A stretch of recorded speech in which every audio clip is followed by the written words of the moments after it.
Madame, Monsieur, bonjour et bienvenue pour cette nouvelle émission que nous vous proposons. Aujourd'hui, nous verrons ensemble la descendance d'Abraham. Nous avons le plaisir d'accueillir Jean-Jacques Chaffograc avec nous. Bonjour Jean-Jacques. Bonjour Martial. Je suis heureux de t'accueillir aujourd'hui pour cette étude, en tout cas sans toi à l'aise. Et j'imagine que la discussion que nous allons avoir sera hyper intéressante. Voilà, merci. Chers amis, vous êtes de plus en plus nombreux à nous suivre. N'oubliez pas de cocher les notifications des différents réseaux pour ne rien louper de ce que nous vous proposons. La descendance d'Abraham, c'est le titre de l'étude que nous allons avoir juste après.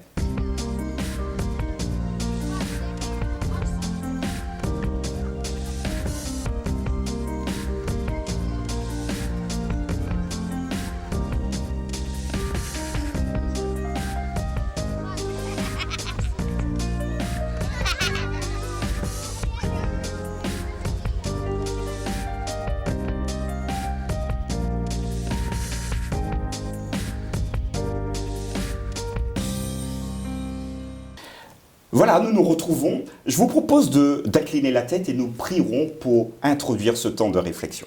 Jean-Jacques ? Notre Dieu, notre Père Céleste, nous voulons nous laisser guider par toi alors que nous ouvrons ta parole. Puisses-tu nous aider à bien la comprendre et qu'elle nous fasse du bien. Au nom de Jésus, Amen. Amen. J'aimerais introduire notre échange en lisant un texte qui se trouve dans 1 Pierre chapitre 2 verset 9. Et il faudrait qu'on s'imagine que Dieu s'adresse à nous directement et à vous également qui nous suivez. Dans 1 Pierre chapitre 2 verset 9. Le texte dira ceci: vous par contre, vous êtes une lignée choisie, un sacerdoce royal, une nation sainte, un peuple que Dieu s'est acquis pour que vous annonciez les hauts faits de celui qui vous a appelé des ténèbres à son étonnante lumière. Voilà un texte qui s'adresse à nous. Qu'est-ce que ça t'évoque, Jean-Jacques, si Dieu s'adresse à toi comme cela? Ah mais cela fait de moi quelqu'un de spécial. Ah ouais. Parce qu'on nous dit que je ne suis pas n'importe qui. Parfois, on voit dans certaines sociétés des personnes qui sont mises à part, qui font partie de l'élite, de la haute bourgeoisie, ou bien de corporatisme en particulier. Et on est de la famille royale, par exemple. Là, Dieu nous dit, oui, vous êtes de ma famille. Je vous ai mis à part pour un projet bien particulier. Donc, on voit que si Dieu, l'être le plus extraordinaire, le seul, l'unique dans tout l'univers, me dit à moi que je fais partie de sa team, de son club, de sa famille, de ceux qui peuvent se faire référence à lui, alors cela fait de moi quelqu'un d'aimé. Ouais. Quelqu'un d'important à ses yeux. Il faut l'accepter, ça. Hein. Parfois, c'est difficile. On dit je suis quand même enfant de Dieu, il ne me regarde pas de n'importe quelle façon. Disons que c'est vrai que les chrétiens le disent depuis 2000 ans. C'est ça. Mais on ne se rend pas toujours compte de tout ce que cela implique. Et d'ailleurs, Jean le dit à sa manière avec ses propres mots. Hein, ce que nous sommes n'est pas encore manifesté. On ne se rend pas compte.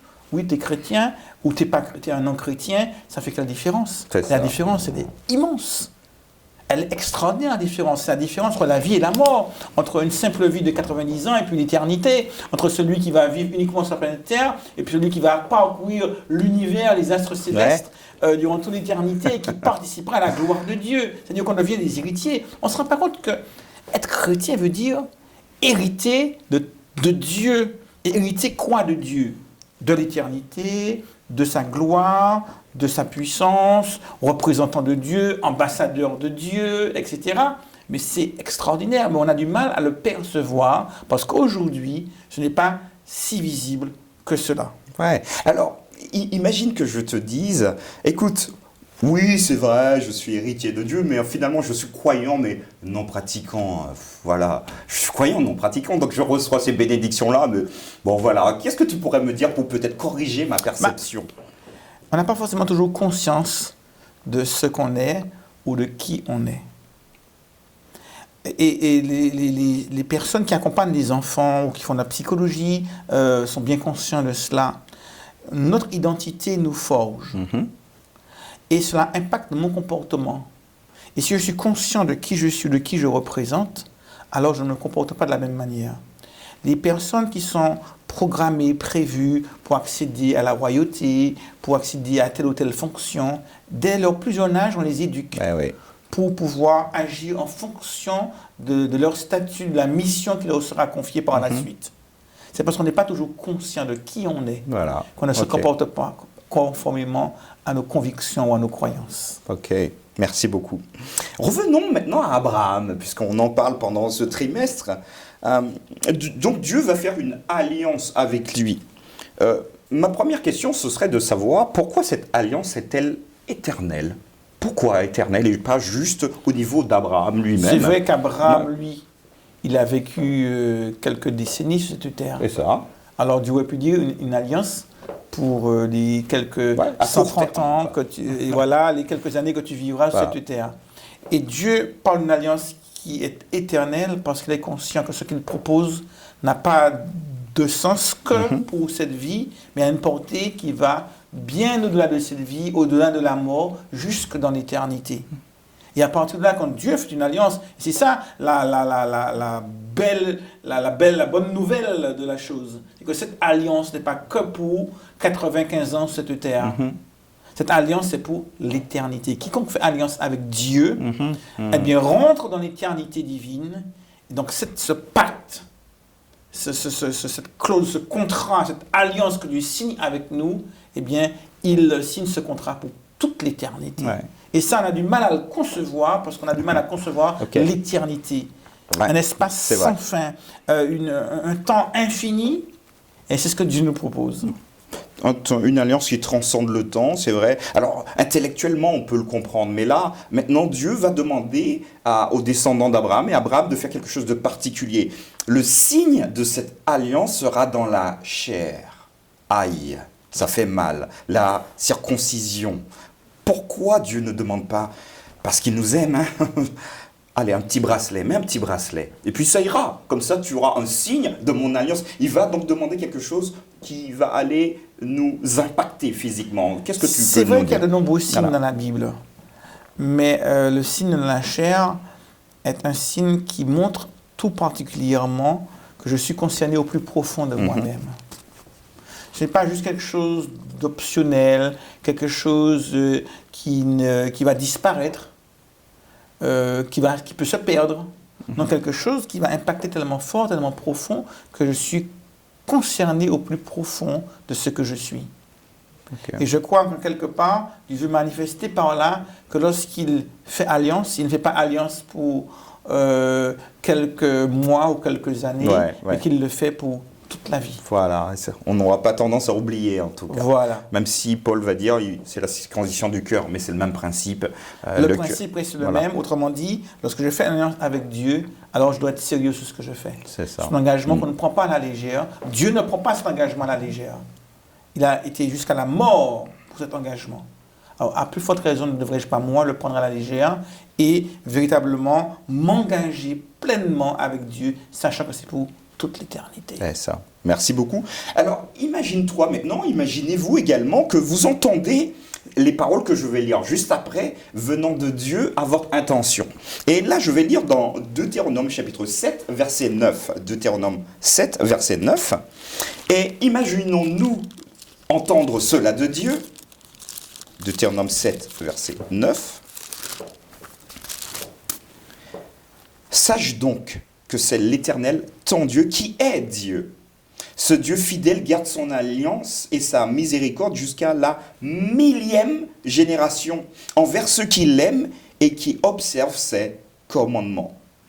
Jusqu'à 1000 générations.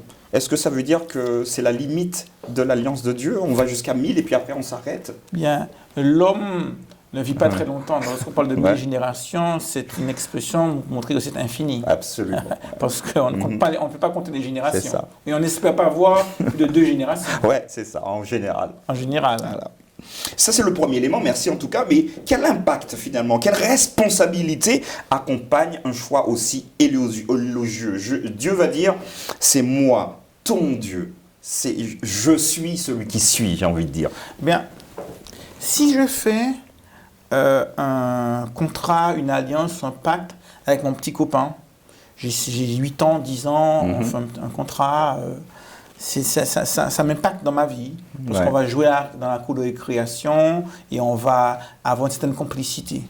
Si par la suite, je signe un contrat de travail, cela m'impacte autrement avec mon employeur. Parce qu'on a des responsabilités, des devoirs d'un côté et de l'autre. Si je m'engage avec mon épouse et que je me marie, alors là, on s'engage généralement pour la vie. Ouais. Donc ça a des conséquences financières, relationnelles, familiales, etc. On va construire ensemble quelque chose. Donc, si on fait un contrat avec une grande entreprise, la personne avec qui je fais un contrat, mon partenaire de contrat, va donner sens à ce contrat et va donner l'importance aussi à ce contrat. Si on fait un contrat avec l'être créateur des cieux et de la terre, ce n'est pas n'importe quoi. Ouais, quand même. Donc, plus le partenaire en face est important, plus ce contrat prend de l'importance à mes yeux. Donc, ce sera proportionnel à la grandeur de mon partenaire. Lorsque je dis que je suis éternel, quand Dieu dit je suis l'éternel ton Dieu et que Dieu dit je fais un contrat avec toi, si j'ai une conscience de la grandeur de Dieu, alors je suis conscient de la grandeur de ce contrat. Et de l'importance d'y être fidèle et de le respecter. Voilà. Et donc, pour moi, ça fonctionne en tout cas dans un sens, parce que c'est Dieu qui va s'engager dans le contrat, c'est lui qui va le rédiger, c'est lui qui va le proposer et qui va assurer la pérennité de ce contrat. Néanmoins, ce qui m'interpelle ici, c'est de savoir qu'il va choisir un homme. Alors, est-ce que Dieu a fait un choix, voilà, un peu préférentiel? Il a plutôt choisi Abraham qu'un autre? Est-ce qu'on peut agrandir l'espace? Est-ce qu'il a dit, ok, je choisis le peuple juste parce qu'il, le peuple donc hébreu, juif, parce qu'ils sont les meilleurs, et puis les autres, ce sont des mécréants, ils connaissent rien, donc je les choisis pas? Est-ce qu'aujourd'hui, on peut dire que Dieu choisit telle communauté plutôt que telle autre pour faire une alliance? Est-ce qu'il y a une préférence par rapport à ce que Dieu fait? Eh bien, mettons-nous à la place de Dieu un instant. Ouais. Dieu est au ciel et Dieu se dit, je veux me faire homme parmi les hommes, vivre parmi les hommes pour pouvoir sauver l'humanité. Vais-je m'incarner dans le peuple qui est à droite ou à gauche, les Moabites, les Philistins, et différents peuples qui existaient à l'époque ou aujourd'hui? Et ça aurait été là, faire un choix qui aurait pu être remis en question en disant qu'il fait des préférences, il y a du favoritisme. Eh bien, assez intéressant de noter que Dieu ne choisit pas un peuple. Ok. Dieu choisit un homme dont l'épouse est stérile. En plus. Un homme qui est âgé. Et un homme qui n'aura pas d'enfant pendant des décennies et des décennies. Donc il n'a pas choisi de peuple. Il a suscité un peuple. Et quelle différence fais-tu entre choisir et susciter? Je choisis parmi l'existant. Ouais. Donc je fais une préférence. Sur quelle base? Dieu pourrait le faire. Il fait ce qu'il veut. Mais il a choisi de ne pas le faire. Il a choisi de venir à partir de quelque chose qui n'existait pas. Ce peuple n'existait pas. Absolument. Il n'avait aucune raison d'exister et n'aurait jamais existé sans Dieu. Dieu l'a fait exister. Il l'a créé. Il l'a suscité à travers Abraham pour remplir sa promesse. Et donc cela nous montre déjà que Dieu ne cherche pas à faire du favoritisme, mais qu'il a un projet qui va susciter les circonstances et les moyens de mettre en œuvre son projet. Ok. Donc il n'y a pas de préférence. Et c'est pour ça que la nation d'Israël deviendra le symbole, et Paul le reprendra, le symbole de tous ceux qui font ce choix. Ouais. Si vous êtes en Christ, le passage du livre de son épître aux Galates, vous êtes la postérité d'Abraham.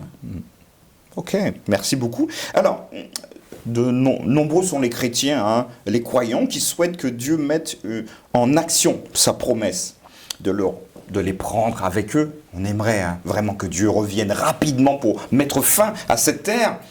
En somme, qu'ils viennent vite pour mettre fin au désastre, aux pandémies. On a envie que Dieu, et parfois on prie, mais Seigneur, t'attends quoi? Viens vite, tu nous as promis des choses, on en a besoin là maintenant et pas dans 15 ou 20 ans. Quelles sont les conditions concrètes pour avoir accès à cette promesse de Dieu? Bien, quand il y a une alliance, il y a deux parties, à minima. Donc, il y a des conditions à toute alliance. Et ces conditions, elles sont mises en place par Dieu, parce que c'est lui qui vient avec l'offre, avec la proposition. Et la première, c'est d'accepter. Si je te dis, tiens, si tu me regardes comme tu le fais actuellement, même si j'ai la volonté de te donner cette Bible restera dans mes mains. Ouais, si je ne la prends pas, effectivement. Si tu tends la main pour te saisir de cette Bible que je t'offre, cette Bible deviendra tienne. Dieu nous dit, tiens, mais il nous appartient, nous, de vouloir accepter ce don que Dieu nous fait. Je crois que la première condition, c'est de vouloir l'alliance. Absolument. C'est de vouloir se saisir de ce don que Dieu nous fait. Et ensuite, de pouvoir, grâce à lui et avec lui, cheminer ensemble. Ouais. Alors, le moyen qu'on utilise aujourd'hui pour le faire, ça s'appelle également la foi, la confiance en Dieu. Est-ce que tu peux nous définir ce que c'est la foi, la confiance en Dieu? Aujourd'hui, nombreux sont les chrétiens, oui, j'ai la foi en Dieu. Qu'est-ce que c'est la foi? Et ça sert à quoi d'ailleurs, la foi? Alors, c'est vrai qu'on associe beaucoup la foi à un verbe, le verbe croire. Et beaucoup de versets bibliques font référence au fait de croire. Crois au Seigneur Jésus et tu seras sauvé. Celui qui croira et qui sera baptisé sera sauvé. À quiconque croit en lui ne périsse point, mais qu'il ait la vie éternelle. Donc le verbe croire revient très souvent. Et c'est vrai que avoir la foi, c'est déjà croire. Mais croire ne suffit pas. Croire ne suffit pas, parce que dans l'épître de Jacques, on dit, tu crois qu'il y a un seul Dieu, tu fais bien. Ouais, les démons le font aussi. Donc, ont-ils la foi? Non. Donc, croire ne suffit pas. Au-delà du fait de croire, il faut aussi avoir confiance. Et quand Jésus a eu l'occasion de guérir cet homme qui lui a dit, Seigneur, si tu le veux, tu peux me rendre pur. Si tu le veux, tu peux. Deux verbes. Jésus n'a pas dit, je le peux, ce sera pur. Il va répondre avec l'autre verbe, je le veux, ce sera pur. Autrement dit, je te fais confiance de savoir si oui ou non tu juges utile de faire pour moi ce miracle ici et maintenant. La confiance en Dieu. Et croire devient la foi lorsque non seulement je crois, mais que j'ai confiance. Et cela a un impact. Dans Hébreux au chapitre 11, on lit un petit peu cette définition de la foi qui est très connue, et qui nous rappelle un petit peu les conséquences de celui qui croit et qui fait acte de foi. Je lis dans Hébreux, au chapitre 11, je lirai les premiers versets. La foi, c'est une ferme assurance des choses qu'on espère, et il continue, une démonstration de celles qu'on ne voit pas. Autrement dit, eh bien, la foi, c'est croire, c'est faire confiance. Mais si je crois et je fais confiance, automatiquement, je vais agir en conséquence. Donc, ma vie devient une démonstration de ce que je crois. Si je crois qu'il y a une bombe dans ce bâtiment, eh bien, je vous garantis que je vais le démontrer en quittant ce bâtiment aussi vite que possible. Je ne vais pas dire je crois qu'il y a une bombe dans ce bâtiment qui va exploser dans 5 minutes et rester là tranquillement dans le studio à discuter là, de la Bible. C'est clair. Non, je prendrai la porte, je courrai aussi vite que possible hors du bâtiment. Parce que je vais démontrer quelle est ma foi. Donc je ne peux pas dire je crois et je vis comme si je ne croyais pas. Lorsque je crois, lorsque je fais confiance, alors cela va se concrétiser dans ma vie. Et d'ailleurs, Paul va le dire que la foi sans les œuvres, ça ne vaut rien du tout, finalement. Alors, c'est intéressant, mais on va maintenant faire un carottage. On va repartir dans l'Ancien Testament. Et Jérémie, chapitre 11, verset 8. Je te propose de lire ce texte avec nous. Jérémie, chapitre 11, verset 8. Et voilà, j'aurai deux petites questions, courtes questions à te poser juste après. Lisons ensemble Jérémie 11, verset 8. « Mais ils n'ont pas écouté, ils n'ont pas prêté l'oreille. Ils ont suivi chacun les penchants de leur mauvais cœur. Alors j'ai accompli sur eux toutes les paroles de cette alliance que je leur avais ordonné d'observer et qu'ils n'ont point observé. » Alors ici, un peuple, ils ont une alliance. Ils n'obéissent pas, donc ils ne rentrent pas dans l'alliance. Mais Dieu va dire ici qu'il va mettre en œuvre les paroles de cette alliance, mais contre eux. Donc on a vraiment l'impression ici que dans l'alliance, il y a quelque chose de mauvais, quelque chose de désastreux. Alors, qu'en est-il réellement? Est-ce que Dieu nous propose quelque chose qui est aussi, c'est bien, mais en même temps dangereux? Dans le Jardin d'Éden, Dieu a dit à Adam de ne pas toucher au fruit de la connaissance du bien et du mal. Car le jour où tu en mangeras, tu mourras. Est-ce à dire que Dieu, suite à la désobéissance d'Adam, est intervenu pour tuer Adam? Pas du tout. Ben non. Pourquoi? Simplement parce que Dieu est la vie. Et si je choisis de me couper de la vie, je me condamne à la mort. Donc la mort est la conséquence naturelle de toute coupure d'avec la vie. Dieu est la vie. Me couper de Dieu veut dire me condamner à mourir. Donc les conséquences du non-respect de l'alliance ne sont pas simplement l'expression d'une action ou d'une intervention divine pour nous punir, parce que tu n'as pas été gentil, mais simplement une conséquence du refus de vivre en harmonie avec les grâces que Dieu désire m'accorder. Dieu, et c'est ainsi qu'on conçoit un petit peu même ce qui se passe en ce monde. Les malheurs, le chaos ne viennent pas de Dieu, mais les conséquences naturelles des mauvais choix de l'humanité. Donc à partir de là, Dieu nous avertit, si je te fais une alliance, c'est pour te tirer du mauvais pas dans lequel tu te trouves. C'est pour te sortir de ce bourbier du péché. Mais si tu refuses mon aide, alors tu es condamné à rester dans ton état. Quelqu'un tombe à l'eau, le matelot qui est sur le bord, il envoie une bouée. On l'a vu donc, dans la leçon la dernière fois. Ouais. Si je ne refuse cette bouée, je me condamne à rester dans l'eau. Donc, on voit bien donc que l'alliance avec Dieu n'a pas de côté négatif, mais m'avertit des conséquences de mon choix de refuser le salut que Dieu me propose. Absolument. Merci beaucoup en tout cas pour cet éclairage qui me semble être important à faire également. Dans la Bible, nous retrouvons une notion qui accompagne, le peuple, la notion de reste. Peut-on avoir de toi donc une définition de cette expression, le reste? On le trouve dans Ésaïe, dans Sophonie, jusque dans Apocalypse, il y a toujours un reste. Pourquoi Dieu a besoin d'un reste? Et qu'est-ce qu'un reste en fait? C'est une notion vitale. Pourquoi est-elle vitale? Parce que parmi les fonctionnements, ou devrais-je dire dysfonctionnements de l'esprit humain, il y a toujours cette idée que la majorité a toujours raison. C'est ça. Et dans l'état actuel des choses, lorsqu'un gouvernement veut asseoir une prise de position, on nous dit, oh, regardez le pays d'à côté, ils font pareil. Le pays d'à côté, ils font pareil. Partout, ils font pareil. Donc, ils ont raison.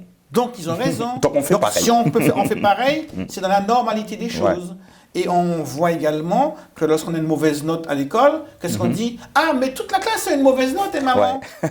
Si je ne suis pas le seul à avoir une mauvaise note, toute la classe s'est fait punir. Donc, généralement, on aime être dans la majorité. Personne n'aime être dans la minorité qui est souvent pointée du regard. Or, précisément, peu de gens acceptent ce que Dieu leur propose.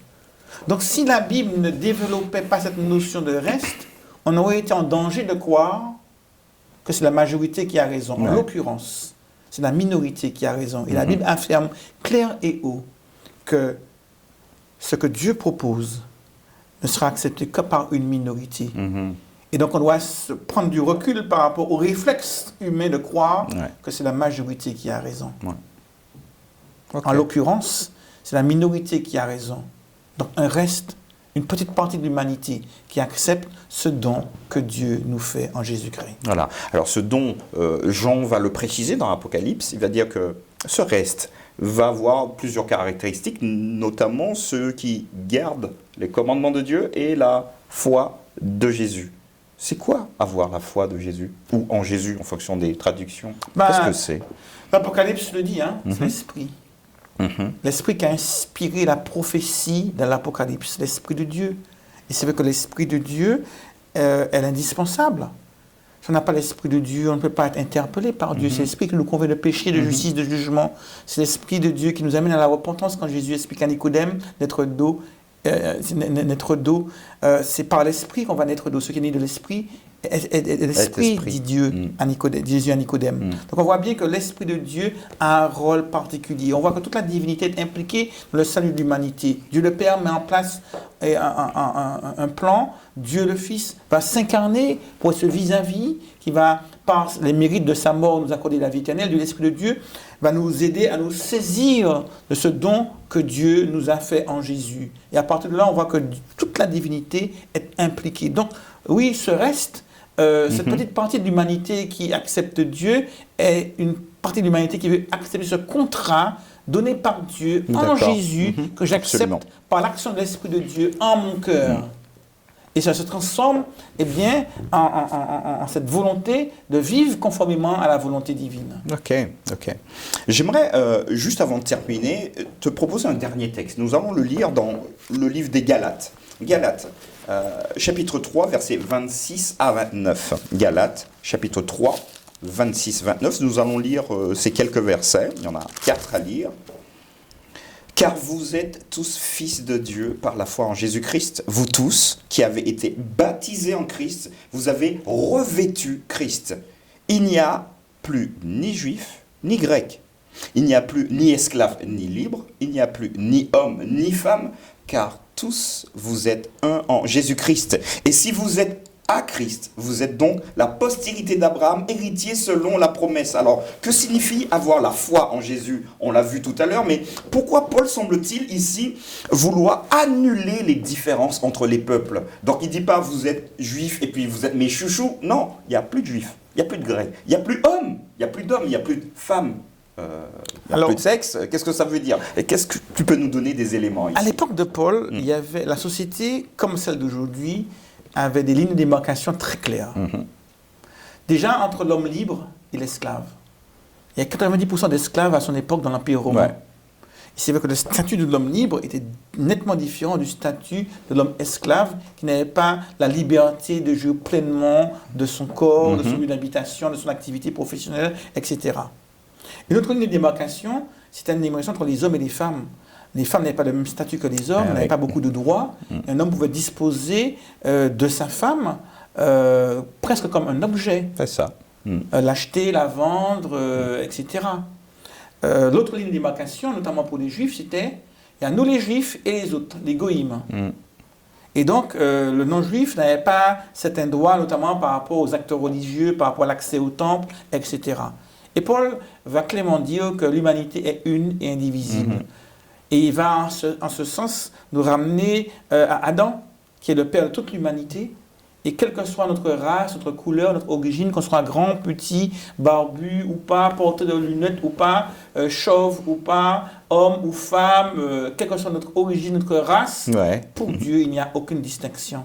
Et donc les lignes de démarcation citées ici, ni homme, ni femme, ni juif, ni grec, ni libre, ni esclave, eh bien, sont anéanties pour montrer que toutes les lignes de démarcation qui existent, même encore aujourd'hui, n'ont aucune valeur aux yeux de Dieu. Nous sommes tous des descendants d'Adam, des humains qu'il veut sauver, et que ceux qui acceptent peuvent, en Jésus, faire partie du peuple de Dieu, de la famille de Dieu. Merci beaucoup. Voilà, j'aimerais que tu puisses vraiment, en 30 secondes cette fois-ci, t'adresser à nos amis qui nous regardent et faire une synthèse de cette alliance que Dieu veut faire qui a fait avec Abraham, mais qui veut également faire avec nous aujourd'hui, en 30 secondes. En 30 secondes, moi je dirais, c'est que dans la vie, on fait beaucoup de choix. On achète une maison et on s'engage pour 24 ans, 50 ans, 30 ans de traite. On achète une voiture, on s'engage pour la conduire peut-être dans 3, 4, 5, 6, 7 ans. On s'engage pour le mariage, c'est peut-être pour jusqu'à la mort pendant 90 ans. Par contre, la seule décision qui soit éternelle, qui va au-delà de la mort, c'est le choix d'accepter Jésus dans notre vie. Alors c'est la plus grande, la plus belle alliance que l'on puisse jamais faire. Alors moi, mon souhait, c'est que vous puissiez vous aussi faire ce choix qui ira non pas simplement jusqu'à la mort, mais jusque dans l'éternité avec Dieu. Voilà, j'ai envie de dire Amen, Jean-Jacques. Merci en tout cas. Chers amis, nous avons jeté donc les bases pour aller un peu plus loin sur l'étude de la semaine. Nous vous donnons rendez-vous à très bientôt pour une nouvelle étude. Au revoir.